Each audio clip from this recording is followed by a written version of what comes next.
Today, we turn to a man who quietly shaped the way we think about our minds and our truths, William James.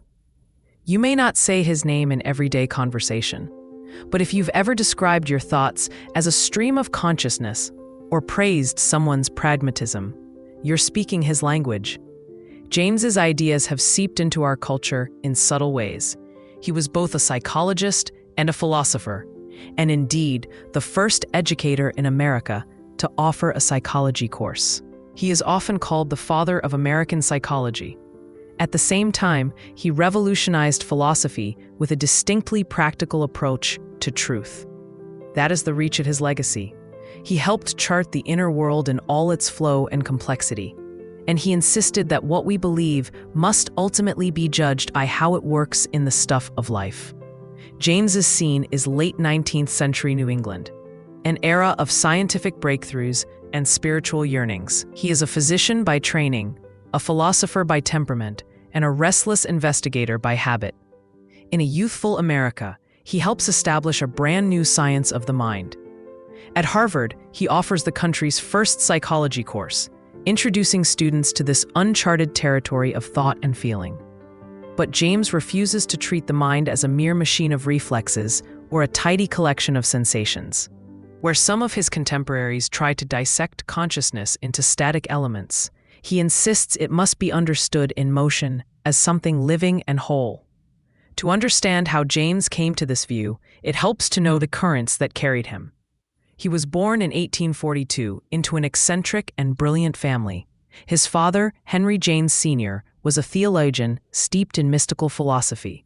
His brother Henry would become a famous novelist. Young William grew up amid transatlantic travels, private tutors, and dinner conversations that ranged from science to religion. This rich cosmopolitan upbringing left him fluent in languages and ideas, but unsure of his own direction. As a young man, he tried to find his path. At first, James pursued art, then medicine, and even joined a scientific expedition to the Amazon rainforest. But in his 20s, he found himself floundering. Plagued by poor health and deep depression, he felt paralyzed by indecision, grappling with a frightening thought that haunted many intellectuals of his era. What if human free will was just an illusion? James reached a personal breaking point and then a breakthrough. In 1870, at age 28, he made a bold decision that would later become legendary in his biography. After reading the philosopher Charles Renouvier, James concluded that true or not, the idea of free will was essential for him to go on. In his private diary, he resolved, "My first act of free will shall be to believe in free will." In other words, he chose to act as if his choices mattered, even without logical proof. This act, almost a leap of faith, marked the turning of his soul from despair toward life. It did not instantly cure his depression, but it gave him a foothold of hope. He had discovered a secret power, the belief that one can choose belief itself. With renewed spirit, James threw himself into work. By 1872, he was teaching at Harvard, first anatomy and physiology, then a few years later, the fledgling field of psychology. He had a knack for lecturing, peppering his talks with vivid examples and humor. Students found his classes exhilarating, not dry. James talked about mind and behavior in a way that connected to everyday life. Unlike some scholars who treated psychology as abstract science, he treated it as a quest to understand human experience in all its messy glory. James's classroom was as groundbreaking as his books. Students found him approachable and engaging. He spoke to them not in lofty jargon, but in clear, vivid language, often with a dash of humor. He set up a small psychology laboratory at Harvard, one of the first in the country, where students could perform experiments on sensation and memory. And notably, James was ahead of his time in encouraging women to pursue higher education in psychology. When a determined young scholar named Mary Whiton Calkins sought to attend his lectures in the 1890s, at a time when Harvard did not officially admit women, James welcomed her. He mentored Calkins and advocated for her ability, even though Harvard denied her a degree. Calkins would go on to become an accomplished psychologist and eventually the first female president of the American Psychological Association. James's support for her and others showed his character as a teacher who cared more about talent and curiosity than about convention. He believed psychology and philosophy were for everyone strong-minded enough to seek the truth. In those years, psychology was still finding its footing. James labored for over a decade to synthesize what was known and what he observed into a monumental book. In 1890, he published The Principles of Psychology, 2 volumes thick, which would become a foundational text for the new science. Far from a dull catalogue of facts, James's principles overflowed with insights drawn from philosophy, physiology, and personal reflection. In its pages, he laid out a vision of the mind that was profoundly different from the clockwork models popular in the day. He portrayed consciousness not as a collection of separate ideas, but as a continuous flowing process. "It is nothing jointed, it flows," he wrote. "A river or a stream are the metaphors by which it is most naturally described. This simple but profound idea, that our thoughts form an unbroken stream, was a departure from thinking of mind as a series of separate ideas or building blocks." James emphasized how each of our mental states blends into the next. There are no sharp boundaries between thoughts, just as currents in a river mix and merge. Because of this fluid nature, he argued, our sense of self is built from a constant continuity. We experience consciousness as a moving, living thing, not a collection of static snapshots. The phrase, stream of consciousness, would later inspire novelists and become a staple term in psychology. But it began with James trying to capture the elusive flow of inner experience. Within that flowing mind, James looked for what we call the self. Instead of finding a single entity, he drew a distinction. There is the I, the conscious thinker that feels like an active agent, and there is the me, the sum of all that one calls one's own. The me, James explained, has several facets: a material self, which includes one's body, family, and possessions; a social self, the image of oneself reflected in the eyes of others, and we have a different social self for each person who knows us; and a spiritual self, the inner or subjective being, the seat of our morals and conscience. Altogether, these make up a person's empirical self, the totality of what you can call mine, and the I is the thread that runs through these experiences, the sense of being the one who experiences and chooses. In James's view, the self is not a fixed soul or ego separate from the world, but a fluid process of identification. We define ourselves by what we attend to and what we care about.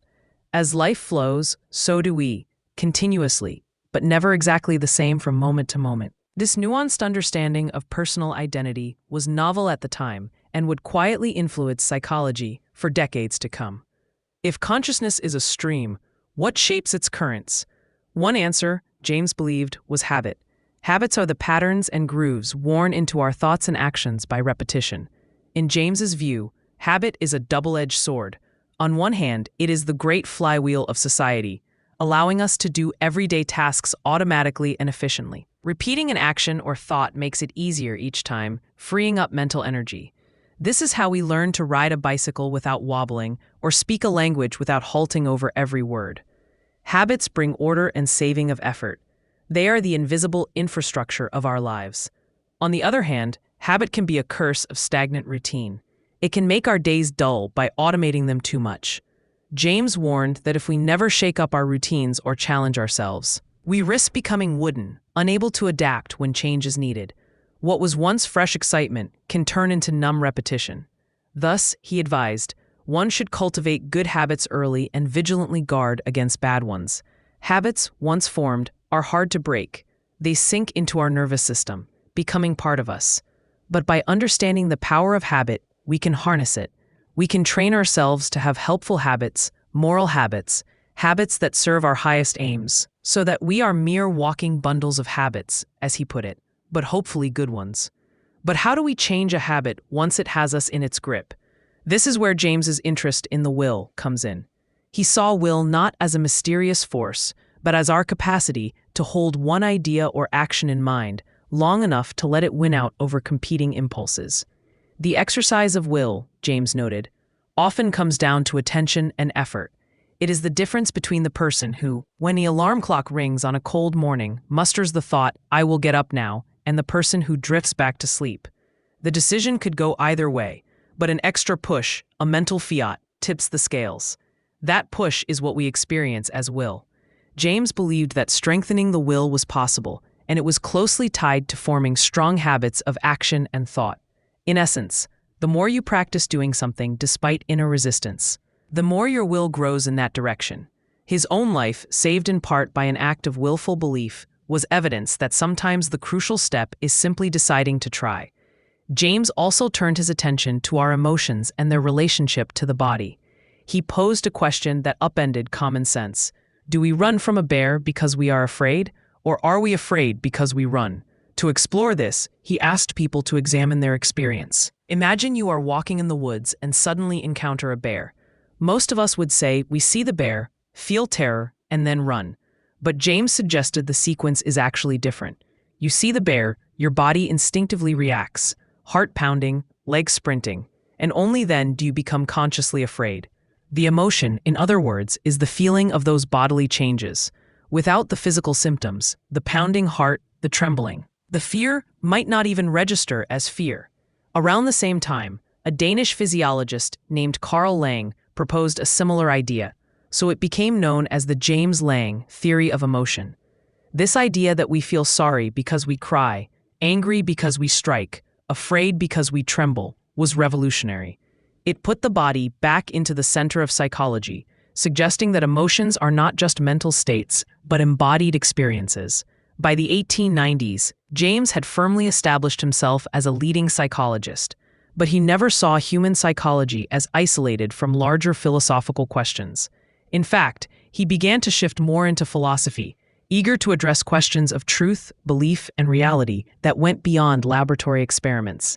He had explored how we experience the world. Now he wanted to explore what we can say about the world itself, given that experience. This led him to develop two closely related philosophical ideas for which he is remembered: pragmatism and radical empiricism. Pragmatism, as James defined it, was essentially a method for settling debates and discovering meaning by looking at practical consequences. The word itself existed before James. His friend Charles Peirce had coined it, but James popularized and expanded the idea. He asked, what concrete difference does it make if an idea is true? If two people argue over something, how would any possible experience be different depending on who is right? If there's no observable difference, the dispute is empty. If there is a difference, then that difference is what the truth of the matter consists of. To illustrate this, James loved to tell a little parable of a man and a squirrel. A man chases a squirrel around a tree. The squirrel scrambles to keep the trunk between itself and the man. So as the man runs around, the squirrel also circles, always opposite him, clinging to the bark. The man keeps running in circles, never getting a look at the squirrel's front. Now the question arises, is the man going around the squirrel or not? One camp argues, of course he is. He goes around and around the tree, and the squirrel is on the tree, so he circles it. The other camp says, no, he never goes around the squirrel because he's always facing the squirrel's back. He never actually goes to the other side of the squirrel. James delighted in pointing out that both answers can be right, depending on what you mean by going around. If you mean passing from north to east to south to west of the squirrel, then yes, the man goes around it. If you mean getting in front of the squirrel, then behind it, then no, he doesn't. Once you define the practical point, the positions relative to the squirrel, the argument evaporates. For James, this was pragmatism in action. Rather than ask metaphysical abstractions, clarify what difference it makes in practice.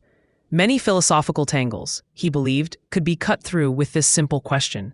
What experiential difference would it make if this idea or that idea were true? Pragmatism also shaped James's view of truth itself. He famously said that truth is not a stagnant property of an idea, but something that happens to an idea when it proves useful and fitting. In other words, an idea is true if believing it works out in practice, if it helps us navigate experience successfully or connects coherently with the rest of what we hold true. This doesn't mean anything useful can be declared true in a shallow sense. It means that the measure of an idea's worth is its ability to guide us effectively. Over time, through testing and lived experience, certain ideas earn their keep and become what we call true. For James, even scientific truths were not absolute Platonic certainties, but well-tested beliefs that had shown their usefulness so far. And moral or religious beliefs, he argued, should be judged by their fruits in a person's life, by whether they make someone healthier, happier, and more capable. If a belief in God, for example, gives someone courage and purpose that nothing else could, then James would say that belief has a pragmatic truth for that person. It cannot be dismissed simply because it isn't proven in a lab. Its value is demonstrated in the reality of that life. Closely tied to pragmatism was James's doctrine of radical empiricism. By this he meant an approach to philosophy that would take experience seriously in its widest form.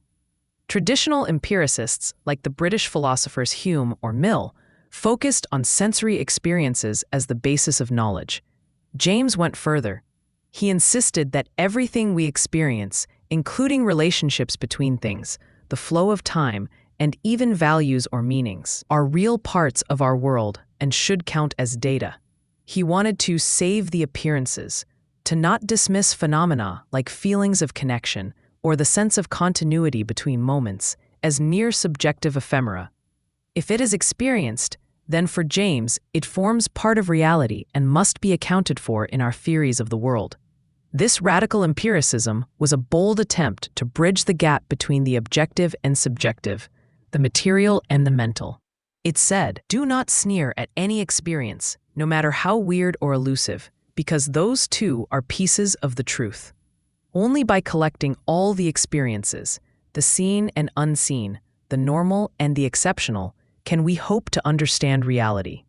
This philosophical openness to all experience is exactly what guided James in one of his most famous ventures, the study of religious and mystical experiences. While many scholars of the time dismissed such experiences as delusions or simply ignored them, James took them very seriously as key data about the human mind. In 1901 to 1902, he delivered the Gifford Lectures in Scotland, which he later published as The Varieties of Religious Experience. There, he explored first-hand accounts of conversions, visions, encounters with the divine, and other intense spiritual experiences. He analyzed what these meant to those who had them and what effects they produced. James argued that religious experiences, even the wild or pathological ones, can illuminate truths about psychology because they show the mind under extreme conditions. A person having a mystical revelation might be in an abnormal state, but through that state we see the mind's capacities stretched to their limit. More importantly, James noted the outcomes. Often these experiences profoundly transform individuals, giving them a sense of peace, purpose, courage, or a new moral outlook. "By their fruits ye shall know them," he echoed. In other words, whatever their ultimate origin, these experiences often made people better, or at least different in meaningful ways, and that made them worthy of study. James's curiosity truly knew no bounds. He was even willing to investigate psychic phenomena that most of his peers considered outright quackery. He helped found the American Society for Psychical Research and attended seances, studying mediums who claimed to channel spirits or communicate with the dead. James approached these inquiries with an open yet skeptical mind. He did uncover fraud in some cases, but in others, he found occurrences he couldn't explain. Although he never found definitive proof of spirits, he maintained that science should not dismiss possible phenomena just because they are strange. This attitude was vintage James. Better to explore and be proven wrong than to ignore a whole realm of human claims. To him, the natural and the supernatural were not rigid separate domains. There was only the wide spectrum of human experience, all of it waiting to be understood. In his later years, James continued to write and teach, though he struggled with heart disease. He published essays that further explored his pluralistic vision of reality, even coining the term multiverse to contrast with the idea of a single unified universe. A pluralistic universe, James believed, was one where truth and reality were not all of a piece, but an aggregate of many experiences and perspectives. This wasn't chaos, but a kind of rich tapestry. A world where many truths could coexist without any single final truth tying everything in a neat bow. It was a philosophical reflection of the same message he had found in life. that the world is more diverse and strange than we assume, and that one must be humble and open in the face of it. William James died in 1910 at the age of 68 at his home in New Hampshire. News of his passing was felt deeply in both the philosophical and psychological communities. He had been more than a scholar. He was a mentor and friend to many, known for his warmth, wit, and generosity of spirit. One contemporary wrote that James had a mind of a scientist and the soul of a mystic, hinting at the unique blend that he was. Indeed, James managed to be rigorously logical at times and exuberantly imaginative at others. This combination allowed him to connect with people from all walks of life. Through his lectures and writings, he had already begun to inspire a generation of thinkers around the world. His students and correspondents included future luminaries who carried his ideas forward into the 20th century. James's impact did not end with his death. His ideas set the stage for much of 20th century psychology and philosophy. The functional approach he championed, understanding mental processes in terms of their purpose, paved the way for later developments from behaviorism to cognitive science. In philosophy, pragmatism became a distinctly American tradition, further developed by figures like John Dewey, and decades later, revived by thinkers like Richard Rorty. James's writings were read internationally. A young Bertrand Russell found in James's work a refreshing alternative to abstract metaphysics, and thinkers as diverse as Edmund Husserl in phenomenology and Carl Jung in psychoanalysis engaged with James's ideas. Even in literature and social thought, his influence appeared. Novelist Gertrude Stein had been his student and absorbed his appreciation for the stream of consciousness. African-American scholar W.E.B. Du Bois studied with James and was inspired by his teacher's belief that truth must have social value. Few thinkers can claim such a broad legacy. William James's fingerprints are on modern psychotherapy's emphasis on the whole person, on education's focus on growth and habit, and on any philosophical inquiry that asks, what difference does it make? And what is James's legacy for us today? We still find ourselves wrestling with many of the same questions he did. What is the self, and is it more than the sum of our parts? How much of our lives is determined by our biology or our past, and how much can we shape through will and habit? Where is the line between the material brain and the intangible mind? Can we find truth in our personal experiences that science has yet to explain? James doesn't give us a single answer to any of these, but he gives us a way of thinking about them.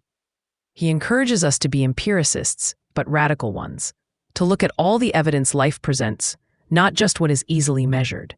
He encourages us to be pragmatists, to judge ideas by how they play out in lived experience, by their fruits rather than their pedigree.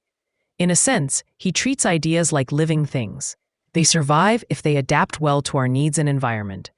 This is a refreshingly down-to-earth approach, one that cuts through both dogmatic skepticism and dogmatic faith.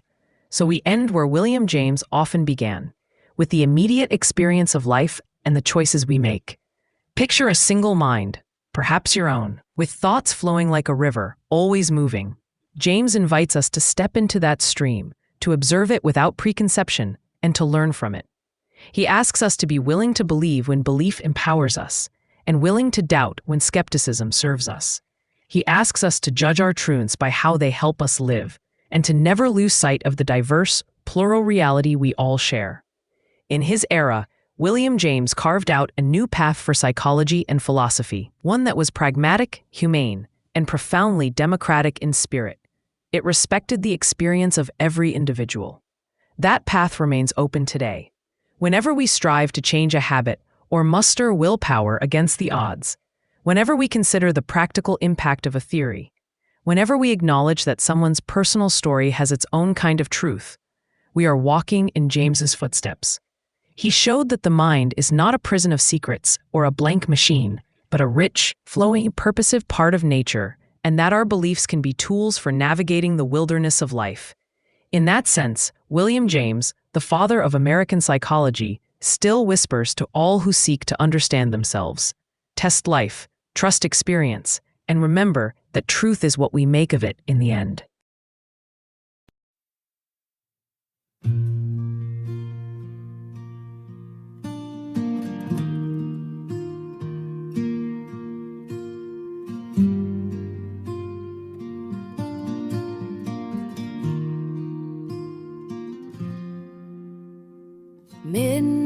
rails under silver moon, dusty boots on a winding road. A shadow's the only friend I've known since she packed up and let me go.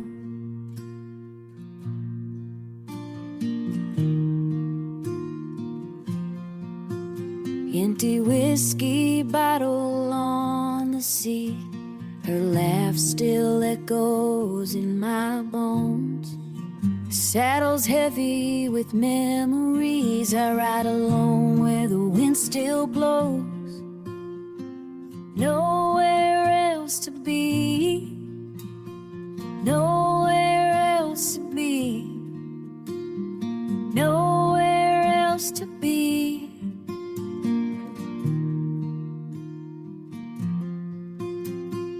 Nowhere else to be, nowhere else to be, nowhere else to be.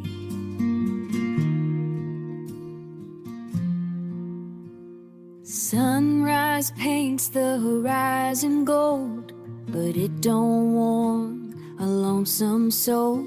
Every town I pass feels half her size. Every trail's haunted by goodbye. I whisper prayers to open skies, hoping someday my heart'll find a brand new path beyond the pain, where broken hearts can heal in time. Nowhere else to be, nowhere else to be, nowhere else to be.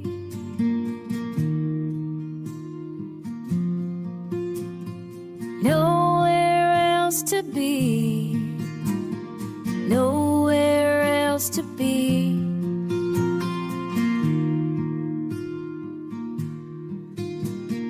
Nowhere else to be.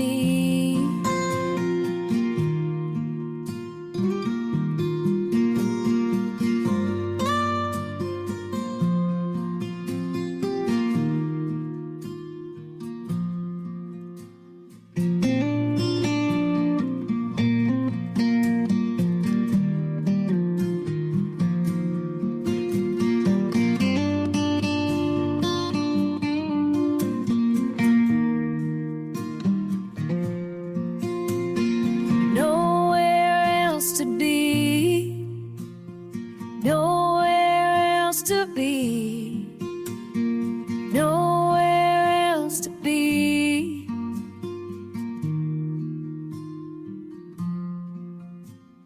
Nowhere else to be, nowhere else to be.